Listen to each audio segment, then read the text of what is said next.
आज यहाँहरूसँगै अध्ययन गर्ने परमेश्वरको वचनको शीर्षक छ महान पहेली। यो विषय अन्तर्गत हामीहरू एकसाथ परमेश्वरको वचन बाँड्ने समय लिनेछौँ। जुनसुकै युग र ठाउँ भए पनि मानिसहरूमा बौद्धिक ज्ञान बढाउनको लागि पहेलीहरू प्रयोग गरिएको पाइन्छ। हाम्रो दैनिक जीवनमा पनि साँच्चै धेरै पहेलीहरू पाउन सक्छौँ। प्राचीन कथाहरूभित्रको एउटा विषय हो। एकादेशमा स्फिङ्क्स नामकी एउटी राक्षसनी हुन्छे। त्यो राक्षसनीले सबै बटुवाहरूलाई पहेलीहरू सोध्ने र त्यसको उत्तर मिलाउन सकेन भने खाइदिने गर्थी। कुनै एक दिन इडिपस नाउँका एकजना युवकलाई स्फिङ्क्सले सोधेका पहेलीहरूको उत्तर दिनुपर्ने चुनौती आइलागेछ। त्यो स्फिङ्क्सले 3वटा पहेलीहरू सोधिछ। पहिलो पहेली यो थियो, बिहान ठुलो हुने, दिउँसो पुड्को हुने अनि बेलुकी फेरि ठुलो हुने के हो? यसरी त्यसले सोधिछ। त्यसरी 81 प्रश्न सोद्धाखेरि प्राय मानिसहरूले राम्ररी उत्तर दिन सक्दैनथे। तर इडिपस नाउँका ती युवकलाई त्यसको उत्तर थाहा थियो। उसले त्यो छाया हो भनेछ। त्यतिन्जेल स्फिङ्क्सले आफ्ना पहेलीहरूको सही उत्तर दिन नसक्ने मानिसहरूलाई मात्र धेरै भेटिरहेकीले उत्तर ठ्याक्कै मिलाउने युवकलाई भेटेर त्यो एकदमै निराश भइछ। त्यसले फेरि दोस्रो प्रश्न सोधिछ। 2 दिदी बहिनीहरू छन्। दिदीले बहिनी जन्माई अनि फेरि बहिनीले दिदी जन्माई। यी 2 दिदी बहिनी को हुन्? यहाँहरूलाई यस्तो प्रश्न सोधियो भने एकदमै अनौठो लाग्नेछ नि। तर इडिपसले यसको उत्तर पनि तुरुन्तै दिएछ। उसले त्यो दिन र रात हो भनेछ। स्फिङ्क्स झन् निराश भइछ। उसले सबै उत्तर मिलाइरहेको थियो। यसकारण त्यसले अब अन्तिम प्रश्न सोधिछ। बिहान 4 खुट्टाले हिँड्ने, दिउँसो 2 खुट्टाले हिँड्ने अनि बेलुकी 3 खुट्टाले हिँड्ने के हो भनेर सोधिछ। यो यहाँहरूमध्ये धेरैलाई थाहा भएको विषय हो। उत्तर नै मानिस हो। तर जमाना धेरै परिवर्तन भएकोले वर्तमान समयमा त्यसरी सोध्यो भने अलि नमिल्न पनि सक्छ। 4 खुट्टाले हिँड्ने, शिशु छँदा 2 हात र 2 खुट्टाको भरमा बामे सर्ने स्वरूपलाई बिहान 4 खुट्टाले हिँड्ने भनिएको हो। दिउँसो 2 खुट्टाले हिँड्ने भन्नाले मानिस युवावस्थामा फुर्तिलो हुँदा 2 खुट्टाले हिँड्ने गर्छ नि। अनि बुढेसकाल लागेपछि मानिस लट्ठी टेकेर हिँड्ने भएकोले बेलुकी 3 खुट्टाले हिँड्ने भनिएको हो। इडिपसले यसको उत्तर पनि मिलाएकोले स्फिङ्क्स पीडाले एकदमै मडारिएर यी त कुनै मानिसले मिलाउन नसक्ने प्रश्नहरू हुन् भन्दै पानीमा हाम फालेर मरिछ। यो एउटा काल्पनिक कथा हो। यो पहेली सम्बन्धी एउटा कथा हो। बाइबलमा पनि पहेली जस्ता विषयहरू समावेश छ। तर ती हाम्रो मुक्ति र पाप क्षमासँग एकदमै सम्बन्धित भएकोले त्यसलाई हामीले जसरी पनि सुल्झाउनु पर्छ, त्यसको उत्तर जान्नुपर्छ। आज हामीले सुल्झाउन लागेका पहेलीहरू साँच्चै महान पहेलीहरू हुन् भन्न सकिन्छ। 2 थेसलोनिकी 1:7 उल्लेखित वचन हेर्ने हो भने परमेश्वर बल्दो आगोमा प्रकट हुनुहुँदा परमेश्वरलाई नचिन्नेहरू र प्रभु येशूको सुसमाचार नमान्नेहरूलाई उहाँले के गर्नुहुनेछ भनिएको छ त? परमेश्वरलाई नचिन्नेहरू भन्नाले परमेश्वरले मानव जातिको मुक्तिको निम्ति दिनुभएका पहेलीहरूको उत्तर आजसम्म पनि पत्ता नलगाएका मानिसहरू भन्ने अर्थ हो नि।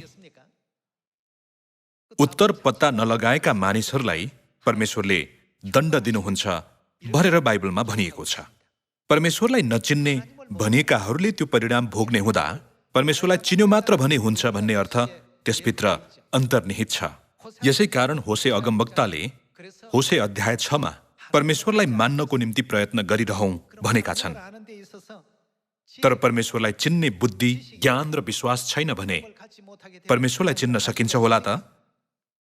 हितोपदेश अध्याय 9 परमप्रभुको भय मान्नु नै के हो भनिएको छ त? बुद्धिको सुरुवात हो भनिएको छ। परमेश्वरको अस्तित्वलाई चिनेमा मात्र सबै प्रश्नहरू सुल्झाउन सकिन्छ भन्ने कुरा हो। इडिपस नाउँका ती युवकले पनि संसारका सिद्धान्तहरूलाई केही हदसम्म बुझेर महसुस गरेकोले नै स्फिङ्क्सले सोधेका जुनसुकै पहेलीहरूलाई पनि मानव दृष्टिकोणबाट सुल्झाउन सकेको थियो। त्यसै गरी मुक्ति, पाप क्षमा र स्वर्ग सम्बन्धी पहेलीहरू सुल्झाउनको निम्ति हामीमा अनिवार्य के हुन आवश्यक हुन्छ त? परमेश्वरलाई चिन्ने बुद्धि र ज्ञान बिना बाइबलमा उल्लेखित सबै पहेलीहरू सुल्झाउन एकदमै मुस्किल पर्छ। यसकारण येशूले पनि मत्ती अध्याय 13 वचन दिनुहुँदा बाइबल सबै दृष्टान्तमा छ भन्नुभएको छ। त्यसलाई हामीले के गर्नुपर्छ त? सुल्झाउनु पर्छ। तर के ती मानिसहरूले सुल्झाउन सक्ने पहेलीहरू हुन् त? कसैले पनि बाइबलका 66 भागको पुस्तकहरूका पहेलीहरू सुल्झाउन सक्दैन भनिएको छ। परमेश्वर आउनु भएमा मात्र यी सबै कुराहरू तिमीहरूलाई थाहा हुनेछ। उहाँले तिमीहरूलाई सिकाउनु हुनेछ, महसुस गराउनु हुनेछ भनेर बाइबलमा भनिएको छ। बाइबलको मिका अध्याय 4 र यशाया 2 को अगमबाणी अनुसार अन्त्यका दिनहरूमा को आउनु हुनेछ त? परमेश्वर सियोनमा प्रकट हुनु भएर हामीलाई व्यवस्था दिनुहुनेछ। अनि के भनेको छ त? अहिलेसम्म लुकाइएका सबै रहस्यहरू सिकाइदिनुहुनेछ भनिएको छ। यदि यहाँहरूलाई पनि 2 दिदी बहिनीहरू छन्, दिदीले बहिनी जन्माई अनि फेरि बहिनीले दिदी जन्माई, यी 2 दिदी बहिनी को हुन् भनेर सोधियो भने दिमागमा यसको उत्तर आउँछ होला त? यसरी नै मत्ती अध्याय 13 मा परमेश्वरले संसारको उत्पत्तिदेखि लुकाइराखेका कुरा म जाहेर गर्दछु भन्नुभएको छ। अनि बाइबलका सम्पूर्ण वचनहरू दृष्टान्तमा छ पनि भन्नुभएको छ। उत्पत्तिदेखि प्रकाशसम्म अभिलेख गरिएका सबै कुराहरू पहेली जस्ता विषयहरू भएकोले परमेश्वरको साँचो इच्छालाई कसले मात्र सुल्झाउन सक्नुहुन्छ त? परमेश्वरले मात्र यो पृथ्वीमा आउनु भएर सुल्झाउन सक्नुहुन्छ। त्यसो भए यस पृथ्वीमा जिरहेका हामीहरूले स्वर्गको आशा, मुक्ति र अनन्त जीवनको चाह गरिरहेका छौँ भने कसलाई अनिवार्य खोज्नुपर्छ त?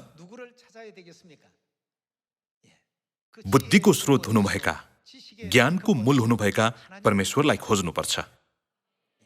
यसकारण हितोपदेशको पुस्तकमा पनि परमेश्वरलाई भेट्ने मानिस झन बढी बुद्धिमान हुनेछ, त्यसले आफ्नो ज्ञान अझ बढाउनेछ। परमप्रभुको भय मान्नु, उहाँको ज्ञान नै बुद्धिको सुरुवात हो भनिएको छ। कलसी अध्याय 1 र 2 मा हेर्ने हो भने ख्रिस्ट रहस्य हुनुहुन्छ भनिएको छ। ख्रिस्टलाई चिनेमा मात्र उहाँद्वारा हामीहरू दृष्टान्तमा रहेको बाइबलका सबै उत्तरहरू बुझ्न सक्छौँ, प्राप्त गर्न सक्छौँ, महसुस गर्न सक्छौँ भन्ने अर्थ हो नि, होइन र? महान पहेलीहरू मध्ये येशूले दिनुभएको एउटा पहेली छ। त्यो कस्तो पहेली होला? हामी मत्ती अध्याय 16 मा एकपल्ट पल्टाउँ। येशू कैसरिया फिलिप्पीको मुलुकमा आउनु भएपछि उहाँले आफ्ना चेलाहरूलाई सोध्नुभयो, मानिसहरूले मानिसको पुत्रलाई को हो भनी भन्छन्? एकदमै महान पहेली हो यो। मानिसहरूले मानिसको पुत्रलाई को हो भनी भन्छन्? पद 14 मा तिनीहरूले जवाब दिए, कसैले बप्तिस्मा दिने यूहन्ना, कसैले एलिया र कसैले यर्मिया वा अगमवक्ताहरू मध्ये कुनै एकजना हुन् भनी भन्छन्। उहाँले तिनीहरूलाई सोध्नुभयो, तिमीहरू के भन्छौ? म को हुँ? सिमोन पत्रुसले जवाब दिए, तपाईँ ख्रिस्ट हुनुहुन्छ, जीवित परमेश्वरको पुत्र। उनले यसरी उत्तर दिए। यो नै सही उत्तर थियो नि। पद 17 मा येशूले तिनलाई भन्नुभयो, योनाको छोरो सिमोन, तिमी धन्य हौ, किनभने मानिसबाट तिमीलाई यो प्रकट भएको होइन, तर स्वर्गमा हुनुहुने मेरा पिताले प्रकट गर्नुभएको हो। म तिमीलाई भन्दछु कि तिमी पत्रुस हौ, म मेरो मण्डली यस चट्टानमाथि स्थापित गर्नेछु र नरकका ढोकाहरू त्यसमाथि विजय हुने छैनन्। म तिमीलाई स्वर्गको राज्यका साँचाहरू दिनेछु, जे तिमीले पृथ्वीमा बाँध्नेछौ सो स्वर्गमा बाँधिनेछ, र जे तिमीले पृथ्वीमा फुकाउला सो स्वर्गमा फुकाइनेछ। उहाँ ख्रिस्ट हुनुहुन्छ भनी कसैलाई नभन्नु भनी येशूले चेलाहरूलाई कडा आज्ञा दिनुभयो भनिएको छ। मत्ती अध्याय 16मा येशूजुले एउटा महान पहेली दिनुभयो। मानिसहरूले मानिसको पुत्रलाई को हो भनी भन्छन्, तिमीहरू के भन्छौ, म को हुँ? येशूजुले यस्तो प्रश्न सोध्नुहुँदा उहाँका चेला पत्रुसले तपाईँ ख्रिस्ट हुनुहुन्छ, जीवित परमेश्वरको पुत्र भनेर उत्तर दिए।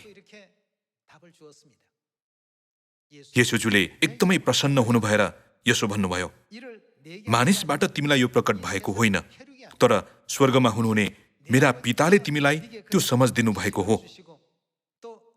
उहाँले तिम्रा आत्मिक आँखा नखोलिदिनु भएको भए तिमीलाई यसको उत्तर थाहा हुन सक्ने थिएन। म तिमीलाई स्वर्गको राज्यका साँचाहरू दिनेछु। जे तिमीले पृथ्वीमा बाँध्नेछौ सो स्वर्गमा बाँधिनेछ, र जे तिमीले पृथ्वीमा फुकाउला सो स्वर्गमा फुकाइनेछ।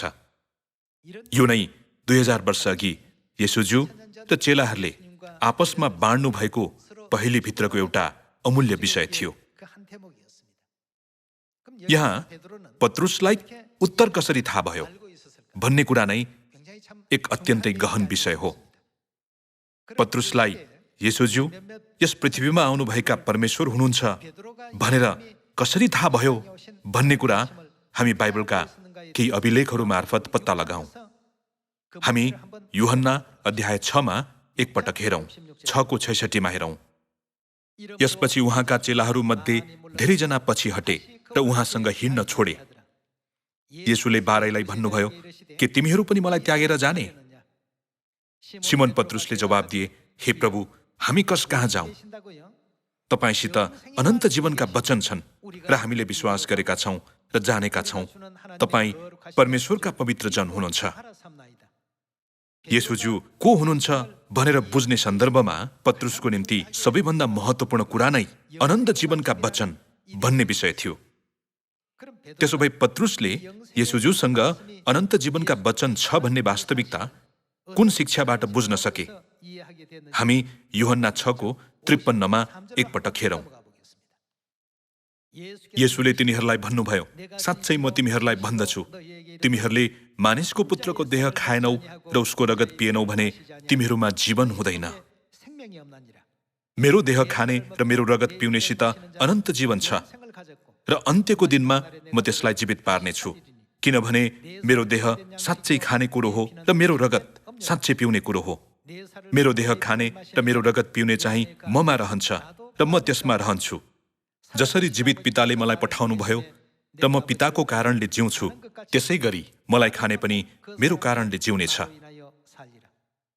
स्वर्गबाट आएको यो रोटी त्यस्तो होइन जो पिता पुर्खाहरूले खाए तापनि मरेर गए।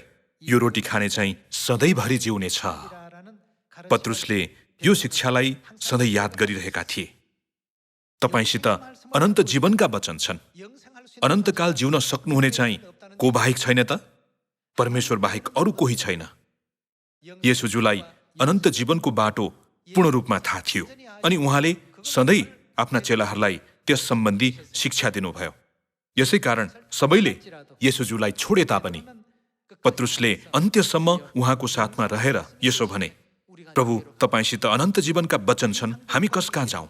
त्यो बाटो र तरिका चाहिँ अनन्त जीवन हुनुभएका परमेश्वरलाई बाहेक अरू कसैलाई थाहा छैन। अनि त्यो बाटो थाहा भएको व्यक्ति तपाईँ नै होइन र? तपाईँ नै परमेश्वर हुनुहुन्छ। यो पृथ्वीमा मानव जातिको मुक्तिको निम्ति आउनुभएका ख्रिस्ट हुनुहुन्छ। हामीले पर्खिरहेको मसीह तपाईँ नै होइन र? यसकारण हामी कस कहाँ जाउँ? अनन्त जीवनको सन्दर्भमा परमेश्वर बिना अनन्त जीवन सम्भव छैन भन्ने वास्तविकतालाई पत्रुसले गहिरोसँग बुझेकाले येशू ख्रिस्ट शरीर धारण गरी यस पृथ्वीमा आउनुभएको भए पनि उनले उहाँलाई सही तरिकाले चिन्न सके अनि उहाँले 2000 वर्ष अघि दिनुभएको महान पहेलीको तुरुन्तै उत्तर दिन सके। त्यसो भए यस अन्तिम पवित्र आत्माको युगमा पनि परमेश्वर दोस्रो पल्ट आउनुहुनेछ भनेर अगमबाणी गरिएको छैन र? हिब्रू 9:27मा उल्लेखित वचन हेरौं। जसरी मानिसको निम्ति एकपटक मर्नु निश्चित छ र त्यसपछि इन्साफ, त्यसरी ख्रिस्ट पनि धेरैजनाका पाप बोक्नलाई एकैपल्ट बलि हुनुभयो र उहाँ दोस्रोपल्ट देखा पर्नुहुनेछ। पाप बोक्नका निम्ति होइन, तर उत्सुकतापूर्वक उहाँको प्रतीक्षा गर्नेहरूका उद्धारको निम्ति भनिएको छ। उहाँ दोस्रोपल्ट देखा पर्नुहुनेछ भन्ने अभिव्यक्ति आफैमा कस्तो अर्थ छ त? उहाँ शरीरमा देखा पर्नुहुनेछ भन्ने अर्थ छ कि आत्मिक रूपमा देखा पर्नुहुनेछ भन्ने अर्थ छ त? आत्मिक रूपमा त परमेश्वर सधैँ हाम्रो साथमा हुनुहुन्छ। यसकारण पहिलोपल्ट र दोस्रोपल्ट भन्ने अभिव्यक्ति आफैमा उहाँले शरीर धारण गर्नुहुन्छ भन्ने अर्थ निहित छ। यसै कारण दोस्रोपल्ट भन्ने अभिव्यक्ति प्रयोग गरिएको हो नि, होइन र? त्यसो भए ख्रीष्ट दोस्रोपल्ट आउनुहुँदा उहाँलाई चिन्न सक्ने हामीहरू हुनुपर्छ। पत्रुसले येशूजुलाई चिन्न सके जस्तै हामीले पनि अनन्त जीवनको शिक्षा मार्फत यो पृथ्वीमा आउनुभएका ख्रीष्टलाई चिन्न सक्ने आत्मिक दृष्टि लिनुपर्छ। बाइबलको 66 भागका पुस्तकहरू मध्ये अनन्त जीवन सम्बन्धी शिक्षा सबैभन्दा पहिला अभिलेख गरिएको खण्ड नै कुन हो त? उक्त शिक्षा उत्पत्तिको पुस्तकको अदनको बगैँचा सम्बन्धी खण्डमा अभिलेख गरिएको छ नि। उत्पत्ति अध्याय 2 मा एकपटक पल्टाउँ। 2:9 मा उल्लेखित वचन हेर्ने हो भने, अनि हेर्नमा राम्रो र खानमा असल फल भएको हरेक किसिमको रुख परमप्रभु परमेश्वरले भूमिबाट उमार्नुभयो। उहाँले बगैँचाको बीचमा जीवनको रुख र असल र खराबको ज्ञान दिने रुख पनि लगाउनुभयो भनिएको छ। यहाँ हेर्दा अदनको बगैँचामा परमेश्वरले हरेक किसिमको रुख उमार्नुभयो। अनि बगैँचाको बीचमा कुन रुख पनि थियो त? परमेश्वरले बगैँचाको बीचमा जीवनको रुख अर्थात् जीवनको फल दिने रुख अनि असल र खराबको ज्ञान दिने रुख पनि लगाउनुभयो। कस्तो विशेषता छ? 2:17 मा उल्लेखित वचन हेरौँ। तर असल र खराबको ज्ञान दिने रुखको फल चाहिँ नखानु, किनभने जुन दिन तैँले त्यो खान्छस् त निश्चय नै के हुनेछस्? मर्नेछस्। यस्तो वचन दिनुभयो। तर अध्याय 3 मा आएर हेर्ने हो भने सर्पको छलमा परेर आदम र हब्बाले अदनको बगैँचामा खानलाई निषेध गरिएको असल र खराबको ज्ञान दिने रुखको फल खाए अनि अन्त्यमा मानव जाति मृत्युमा जानु बाहेक अर्को विकल्प रहेन भनिएको छ। त्यसो भए असल र खराबको ज्ञान दिने रुखको फल खाएर मर्नुपर्ने भएका मानव जातिको निम्ति सधैँभरि जिउन सक्ने बाटो छ त? तरिका छ त? यो नै मानव जातिले अहिलेसम्म चिन्ता गरिरहेका, सबैले आशा गरिरहेका कुराहरू मध्येको एक हो। तर धन्न अदनको बगैँचामा असल र खराबको ज्ञान दिने रुख मात्र नभएर अर्को कुन रुख पनि थियो त? 3:22 मा हेरौँ। तब परमप्रभु परमेश्वरले भन्नुभयो, मानिस हामी जस्तै असल र खराबको ज्ञान जान्ने भएको छ। अब त्यसले कुन रुखको फल त? जीवनको रुखको फल पनि टिपेर खान नपाओस्, नत्र भने त्यो सधैँभरि जीवित रहला। मानव जातिको प्रतिनिधित्व गर्ने आदम र हब्बाले निषेध गरिएको फल खाएर मृत्यु भोग्नुपर्ने भयो। त्यहाँ जीवनको फल खान पाउने बाटो मात्र भएको भए आदम र हब्बा फेरि सधैँभरि जीवित रहने अस्तित्वमा रूपान्तरण हुन सक्ने थिए नि, होइन र? तर पद 23 मा हेर्ने हो भने परमेश्वरले पापीहरू जीवनको रुखको नजिक जान नसकुन् भनेर एउटा कदम चाल्नुभयो। पद 23 मा हेरौँ। यसै कारण जुन भूमिबाट उनी बनाइएका थिए त्यसैको खेती किसानी गर्न परमप्रभु परमेश्वरले उनलाई अदनको बगैँचाबाट निकालिदिनुभयो। उहाँले मानिसलाई धपाइदिनु भएपछि जीवनको रुखतर्फको बाटो पहरा गर्नलाई उहाँले अदनका बगैँचाको पूर्वपट्टि करूबहरू र चारैतिर घुमिरहने ज्वालामय तरबार राखिदिनुभयो भनिएको छ। निषेधित फल खाएका पापीहरूले जीवनको रुखको नजिक जाने आँट गर्न नसकुन् भनेर परमेश्वरले करूबहरूलाई ज्वालामय तरबार लिएर जीवनको रुखतर्फको बाटो पहरा गर्न आदेश दिनुभयो। त्यो समयदेखि आदम र हब्बाले रोमी 7 मा उल्लेखित वचन जस्तै, हाय म कस्तो दुखी मानिस, यस मृत्युको शरीरबाट मलाई कसले छुटाउला भन्दै विलाप गर्नु बाहेक अर्को विकल्प रहेन। आदम र हब्बाको निम्ति जीवनको फल खान पाउने बाटो मात्र खोलिएको भए उनीहरू साँच्चै अझ उत्कृष्ट जीवन जिउन सक्ने थिए नि, होइन र? अदनको बगैँचामा साँच्चै उनीहरूलाई कुनै कुराको अभाव थिएन, निराशा थिएन, कष्ट थिएन, पीडा थिएन। उनीहरू दिनानुदिन केवल खुसी र रमाहटभित्र जिरहेका थिए। तर दियाबल शैतानको छलमा परी उनीहरूले परमेश्वरबाट निषेध गरिएको असल र खराबको ज्ञान दिने रुखको फल खाए अनि अन्त्यमा सबै मानव जातिमा पाप हस्तान्तरण भएरै छाड्यो नि। छेउमै जीवनको रुख भए तापनि परमेश्वरले दुई करूबहरू र चारैतिर घुमिरहने ज्वालामय तरबार राखिदिनु भएर पापीहरूले जीवनको रुखलाई छुने आँट गर्न नसक्ने गराउनु भयो भनिएको छ। त्यसो भए यो जीवनको फल खान मात्र सक्यो भने मानव जाति के हुन सक्नेछन् त? सधैँभरि जीवित रहन सक्नेछन् नि। तर परमेश्वरले जीवनको रुखतर्फको बाटो बन्द गरिदिनु भयो। त्यसो भए अन्त्यमा कसले मात्र त्यो बाटो खोलिदिएर जीवनको फल खाने अनुमति दिन सक्नुहुन्छ त? परमेश्वरले मात्र हो नि। परमेश्वरले पत्रुसलाई स्वर्गको राज्यका साँचाहरू दिनुभए जस्तै हामीले उहाँ परमेश्वरलाई भेटेर चिन्यौं भने उहाँले हामीलाई पनि अनन्त जीवन पाउने तरिका र बाटो सारा मानव जातिमा जानकारी दिन सक्ने विशेषाधिकार प्रदान गर्नुहुनेछ। परमेश्वरले जे तिमीले पृथ्वीमा बाँध्नेछौ सो स्वर्गमा बाँधिनेछ र जे तिमीले पृथ्वीमा फुकाउला सो स्वर्गमा फुकाइनेछ भन्नुभएको छ। त्यसो भए यो जीवनको फल कसो गरेमा खान सकिन्छ होला? परमेश्वरले असल र खराबको ज्ञान दिने रुखको फल र जीवनको फल मार्फत हामीलाई के जानकारी दिन चाहनु भएको होला भनेर सर्वप्रथम हामीले सोच्नुपर्छ। यो विषय सुल्झाउनुभन्दा अगाडि हामीले पुरानो करार र नयाँ करारका विशेषताहरू जान्न आवश्यक हुन्छ। पुरानो करारले परमेश्वरको इच्छालाई छायाको रूपमा दर्शाएको छ भने पुरानो करारको छायाका सबै कुराहरूको वास्तविकता दर्शाउने विषय नै नयाँ करार हो भन्न सकिन्छ। फेरि भन्नुपर्दा पुरानो करार छाया हो भने नयाँ करार चाहिँ त्यसको वास्तविकता हो। छायाको विषयभित्र असल र खराबको ज्ञान दिने रुखको फल र जीवनको रुखको फल देखा परेको छ। जीवनको रुखको फलको वास्तविकता नै हामीले जान्नै पर्ने महत्त्वपूर्ण विषय हो नि, होइन र? तब बल्ल हामीहरू अनन्त जीवनको नजिक जान सक्नेछौँ। अनन्त जीवन लिएर यस पृथ्वीमा दोस्रो पल्ट आउनुभएको व्यक्ति को हुनुहुन्छ? हामीले उहाँलाई चिनेर भेटेमा मात्र अनन्त स्वर्गको ढोका हाम्रो अघि खोलिन सक्नेछ नि, होइन र? त्यसो हो भने यो जीवनको फलको विषयमा 2000 वर्ष अघि येशूज्यूले उत्तर दिनुभएको दृश्य हेरौं। यूहन्ना 6:53 उल्लेखित वचन सँगै हेरौं। येशूले तिनीहरूलाई भन्नुभयो, साँच्चै म तिमीहरूलाई भन्दछु, तिमीहरूले मानिसको पुत्रको देह खाएनौ र उसको रगत पिएनौ भने तिमीहरूमा के हुँदैन? जीवन हुँदैन। आदम र हव्वाले असल र खराबको ज्ञान दिने रुखको फल खाएर गरेको त्यो पाप अन्त्यमा मानव जातिमा हस्तान्तरण भएर हामीहरू मृत्यु भोग्नु बाहेक अर्को विकल्प नभएको स्थानमा खडा भयौं। पद 54 मेरो देह खाने र मेरो रगत पिउनेसित के छ त? ख्रिस्टको देह खाने र अनमोल रगत पिउनेसित अनन्त जीवन छ र अन्त्यको दिनमा म त्यसलाई जीवित पार्नेछु, किनभने मेरो देह साँच्चै खाने कुरो हो र मेरो रगत साँच्चै पिउने कुरो हो भन्नुभएको छ। अहिले येशूज्यूले भन्नुभएको अनन्त जीवन सम्बन्धी विषयलाई हामीले राम्ररी ध्यान दिन आवश्यक छ।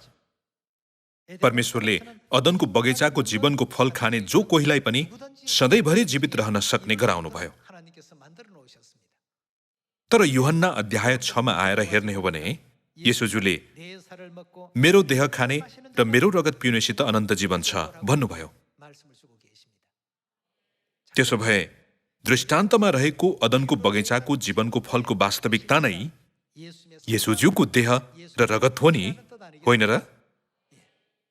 बुझी हेर्दा मानव जातिले सबैभन्दा बढी चाह गरेको जीवनको फलको वास्तविकता नै येशूज्यूको देह र रगत हो। येशूज्यूले उहाँको देह खाने र रगत पिउनेसित अनन्त जीवन छ र अन्त्यको दिनमा म त्यसलाई जीवित पार्नेछु भन्नुभयो।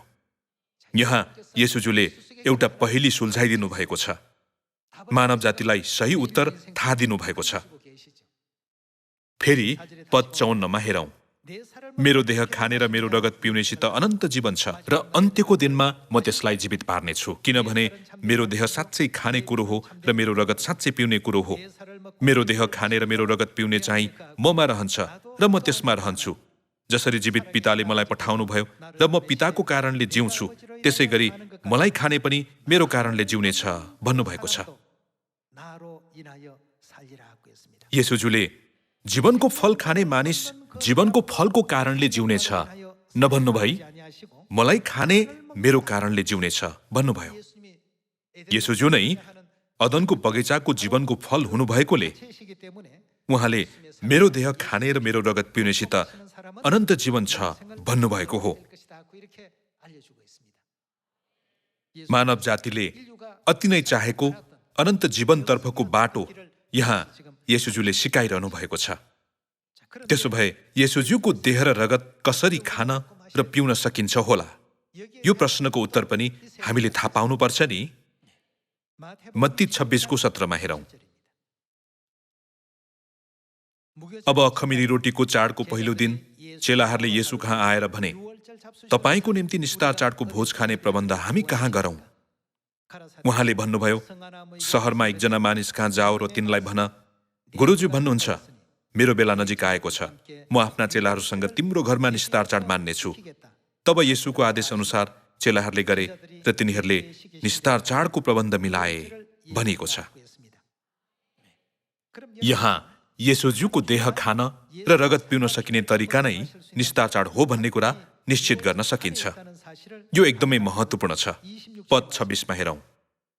तिनीहरूले भोज खाइरहेको बेला येशूले रोटी लिनुभयो र आशीर्वाद दिनुभएपछि उहाँले त्यो भाँच्नुभयो र चेलाहरूलाई दिनुभयो र भन्नुभयो, लेऊ खाओ, यो मेरो शरीर हो।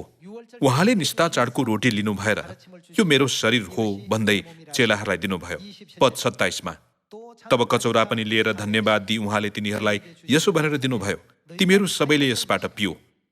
उहाँले निस्तार चाडको दाखमन्द रहेको कचौरा दिनुहुँदै तिमीहरू सबैले यसबाट पिऊ भन्नुभयो, किनभने यो नयाँ करारको मेरो के हो? रगत हो, जो धेरैका निम्ति पापको प्रायश्चितको लागि बगाइन्छ। येशूजुले निस्तार चाडको दाखमन्दलाई नयाँ करारको मेरो रगत हो भनेर बोध गराइदिनुभयो। निस्तार चाडको रोटी येशूजुको शरीर हो, निस्तार चाडको दाखमद्द येशूजुको रगत हो। येशूजुले यूहन्ना 6:54 को मेरो देह खाने र मेरो रगत पिउनेसित अनन्त जीवन छ भन्ने विषयको सही उत्तर दिनुभयो। उहाँले नयाँ करार निस्तार चाडद्वारा मानव जातिको निम्ति जीवनको फल खान सकिने बाटो खोलिदिनुभयो नि, होइन र? यसकारण अदनको बगैँचाको जीवनको फलको सत्यता निस्तार चाडको रूपमा प्रकट भएको छ। निस्तार चाड अनिवार्य आवश्यक छ, किनभने निस्तार चाड नै येशूजु स्वयंले सिकाउनु भएको जीवनको फल हो नि। यद्यपि जीवनको फलको यो अमूल्य सत्यतालाई दियाबल शैतानले कुल्चिमिल्ची पारिदियो। लगभग 300 वर्षसम्म राम्ररी मनाइँदै आइएको निस्तार चाडको सत्यता अन्ततः ईस्वी सम्बत 325 मा आयोजित निकेयाको सम्मेलनद्वारा रद्द हुने जस्तो दुर्भाग्यपूर्ण घटना यस पृथ्वीमा घट्न पुग्यो। यसकारण लगभग 1600 वर्षको लामो समयसम्म निस्तार चाड फेरि यो पृथ्वीमा देखा परेन। निस्तार चाड देखा परेन भन्नाले जीवनको फलतर्फको बाटो पनि भएन भन्ने अर्थ होइन र? यसै कारण ज्योति नभएको, सत्यता नभएको त्यो समयावधिलाई नै धार्मिक अन्धकारको युग भनिन्छ। लगभग 1600 वर्षको लामो समयसम्म कोही पनि जीवनको फलको सत्यतामा आउन सकेन। मानव जातिको यस्तो दुःखद अवस्था देख्नु भएर ख्रिस्टले मानव जातिलाई बचाउनको निम्ति यस पृथ्वीमा दोस्रो पल्ट आउने निर्णय लिनुभयो। हिब्रू अध्याय 9 मा फेरि एकपटक हेरौं। पद 27 मा हेर्ने हो भने, जसरी मानिसको निम्ति एकपटक मर्नु निश्चित छ र त्यसपछि इन्साफ, त्यसरी ख्रिस्ट पनि धेरैजनाका पाप बोक्नलाई एकैपल्ट बलि हुनुभयो। पहिलो पल्ट पाप बोक्नको निम्ति यस पृथ्वीमा आउनुभयो नि। दोस्रो पल्ट आउनुको उद्देश्य के थियो होला? र उहाँ दोस्रो पल्ट देखा पर्नुहुनेछ, पाप बोक्नका निम्ति होइन, तर उत्सुकतापूर्वक उहाँको प्रतीक्षा गर्नेहरूको उद्धारको निम्ति भनिएको छ। यहाँ उद्धारको निम्ति भन्ने वचन आफैमा कस्तो अर्थ छ त? उहाँ नआउन्जेल यो पृथ्वी कसैले पनि उद्धार पाउन नसक्ने अन्धकारभित्र जकडिएको अवस्थामा थियो। यसकारण मानव जातिको उद्धारको निम्ति दोस्रो पल्ट आउनुहुँदा ख्रिस्टले निश्चय नै अदनको बगैँचाको जीवनको फल लिएर आउनुपर्छ। यहाँहरूलाई थाहा भए जस्तै कुन सत्यताले जीवनको फललाई जनाउँछ त? यस पृथ्वीमा दोस्रोपल्ट आउनुहुँदा उहाँले निश्चय नै नयाँ करार निस्तार चाडको सत्यता लिएर आउनुपर्छ भन्ने अर्थ होइन र? वर्तमान युगमा यस पृथ्वीमा धेरै झुटा ख्रिस्ट र झुटा अगमवक्ताहरू खडा भएर चुनिएकाहरूलाई पनि भड्काउने भएकोले सावधान रहनुपर्छ भनेर मत्ती अध्याय 24 चेतावनी दिएको छ नि। त्यसो भए दोस्रोपल्ट आउनुहुने ख्रिस्टले निश्चय नै अदनको बगैँचाको हराएको जीवनको फलको सत्यता खोजिदिनु भएर हामीलाई जीवनको फल खान दिनुहुनेछ। उहाँले त्यसो गर्नु भएमा मात्र निषेधित फल खाएर पाप गरी मर्नु बाहेक अर्को विकल्प नभएका मानव जातिलाई उद्धार गर्न सक्नुहुने भएकोले हो। तिमीहरू के भन्छौ, म को हुँ भनेर सोध्नुभएका परमेश्वरको महान प्रश्नमा पत्रुसले तपाईंसित अनन्त जीवनका वचन भएकोले तपाईं निश्चय नै यस पृथ्वीमा आउनुभएका परमेश्वर हुनुहुन्छ भनेर उत्तर दिए। यस वर्तमान युगमा पनि सियोनका सबै सन्तानहरूले हजुरले जीवनको फलद्वारा हामीलाई अनन्त जीवन दिनुभएकोले निसन्देह हजुर नै हाम्रा परमेश्वर हुनुहुन्छ भनेर यसरी उत्तर दिनुपर्छ नि, होइन र? यशाया अध्याय 25 परमेश्वरले दिनुभएको उत्तर एउटा अझ खोजौं। 26:6 उल्लेखित वचन हेर्ने हो भने सर्वशक्तिमान परमप्रभुले यसै पर्वतमा सारा मानिसहरूका निम्ति मिठा मिठा थोकहरू, छिप्पिएको मध्य, असल असल स्वादिष्ट थोकहरू, सबैभन्दा असल मध्यको भोज लाउनु हुनेछ भनिएको छ। यहाँ पर्वतले सियोन पर्वतलाई जनाउँछ नि। पद 7 हेरौं। उहाँले यही पर्वतमा सारा मानिसहरूलाई ढाक्ने वस्त्र र सारा जातिलाई छोप्ने तन्ना हटाइदिनुहुनेछ। उहाँले मृत्युलाई सदाको निम्ति निल्नुहुनेछ। परमप्रभु परमेश्वरले सबैका अनुहारबाट आँसु पुछिदिनुहुनेछ। उहाँले सारा पृथ्वीबाट आफ्नो प्रजाको निन्दा हटाइदिनुहुनेछ। परमप्रभुले भन्नुभएको छ, भनेको छ। यशाया 25:6 देखा परेको यो छिप्पिएको मध्यले 1600 वर्षको लामो समयसम्म नमनाइएको निस्तार चाडको दाख मध्यलाई जनाउँछ। किनभने मृत्युलाई सदाको निम्ति निलिदिने परमेश्वरको प्रतिज्ञा समावेश भएको दाख मध्य चाहिँ निस्तार चाडको दाख मध्य बाहेक छैन। पद 9 त्यस दिन तिनीहरूले यसो भन्ने छन्, मृत्युलाई सदाको निम्ति निलिदिनुहुने परमेश्वर देखा पर्नुहुने त्यस दिन तिनीहरूले के भन्ने छन् त? निश्चय उहाँ नै हाम्रा परमेश्वर हुनुहुन्छ। अब उत्तर आएको छ। हामीले तिमीहरू के भन्छौ, म को हुँ भन्ने सबैभन्दा महान पहेलीको उत्तर पाएका छौं। जीवनको फलको सत्यता लिएर प्रकट हुनुभएका तपाईं नै हाम्रा परमेश्वर हुनुहुन्छ भनेर पत्रुसले 2000 वर्ष अघि उत्तर दिएका थिए। यस अन्तिम पवित्र आत्माको युगमा त्यसरी उत्तर दिने पालो अब हाम्रो हो। निश्चय उहाँ नै हाम्रा परमेश्वर हुनुहुन्छ। हामीले उहाँमाथि भरोसा गर्यौं र उहाँले नै हामीलाई बचाउनु भयो भनिएको छ।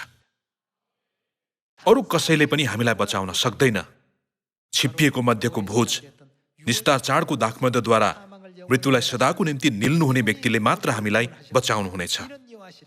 उहाँ नै परमप्रभु हुनुहुन्छ। उहाँमाथि हामीले भरोसा गर्यौं, उहाँले गर्नुभएको उद्धारमा हामी खुसी हौं र रमाउँ भनिएको छ। आज यहाँहरू र मैले उहाँ को हुनुहुन्छ भन्ने यो महान पहेलीको उत्तर पाएका छौं।